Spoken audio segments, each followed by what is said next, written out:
My Hero Academia Chapter 388 is finally out, and with it comes the rather short continuation of the Dabi/Todoroki family drama. Will the Todorokis cool the seemingly unquenchable flame of hatred, or will Dabi's flames prove too much for even the King of Hell himself? Let's find out. And so, without further ado, let's jump right into My Hero Academia Chapter 388 titled Toya. This chapter opens up with a flashback to UA's underground shelters where we see Karate King Kendo, Tetsu, and the pro hero Gunhead capturing and restraining all of All For One's UA spies. Kendo, in the midst of restraining one of these spies, reveals that these traitors have been messing with the underground shelter systems internally, and as a result, the shelters no longer have the capacity to move. With this knowledge, the hero surmised that the best course of action is to evacuate all of the civilians back to the surface, and they start to do so with the help of UA's robots. I forgot UA always had an army of robots at the ready. You would think they would use them more.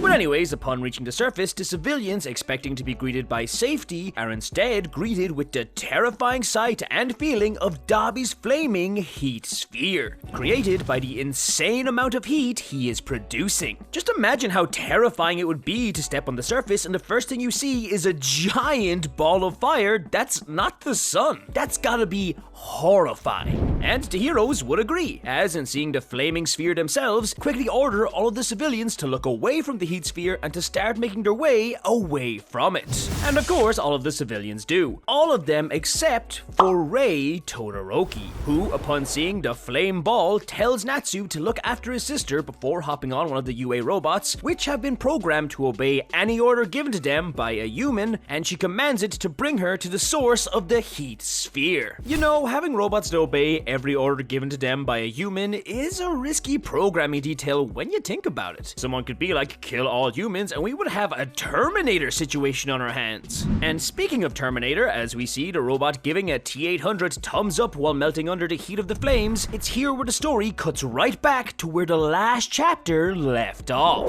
as we see Rei using her quirk to stay alive while making her way over to Dabi and Endeavor. As Rei is approaching her husband and eldest son, in a desperate attempt to reach Dabi, she starts to shout out his real name, Toya. As we see, despite her ice quirk, the heat is proving too hot to handle, burning and seemingly scarring her face. Ironic. Endeavor, in seeing his wife and her attempts to cool down herself and her son, calls out to her to turn back, exclaiming that if she stays in the heat too long, she will burn up and die.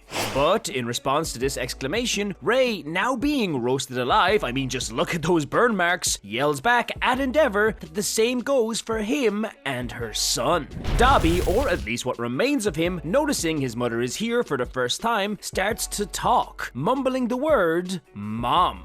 Rei, noticing this, tries to apologize to Toya, but before she can say much, Dabi continues mumbling Natsu and Fuyumi. And it's here where we see that both Natsu and Fuyumi, behind Rei after following her, are now using their ice quirks to get closer to the group. Rei, desperate to protect her children, tells Fuyumi and Natsu that they shouldn't have followed her here. But Fuyumi, who's starting to really feel the heat, exclaims that she doesn't want to lose anyone else. And Natsu, thinking about how he ignored Toya's complaints about Endeavor as a child, yells at Dabi, "Stop causing so much trouble, stupid brother." However, it's here where things start to get truly desperate, as Endeavor, who's looking a little more crispy himself, realizes that he can't propel any higher in the sky with Dabi, as the flames he would have to produce to do so would cause his son to explode. So Endeavor, while holding on to his dear baby boy, pleads with Dabi, please don't take them too.